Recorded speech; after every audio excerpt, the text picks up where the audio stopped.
नमस्कार. मी मुख्याधिकारी येवला नगर परिषद. येत्या मंगळवारपासून शहरातील पाणी पुरवठा 3 दिवसाऐवजी 4 दिवसांनी होणार आहे. यास कारण असं की आता उन्हाळ्याचा जोर वाढलेला आहे. प्रस्तावित एल निनोचं संकट आहे. त्यामुळे पाण्याचं आवर्तन येण्यास उशीर लागू शकतो. त्यामुळे हा आपण निर्णय घेतलेला आहे. दरवर्षी ही पाणी कपात जनरली एप्रिलमध्ये होते. यावेळेस आपण मेच्या मध्यावर घेतलेली.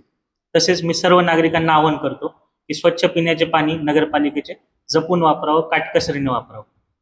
रस्ता धुणे, गाड्या धुणे याकरता पिण्याचे पाणी वापरू नये. धन्यवाद.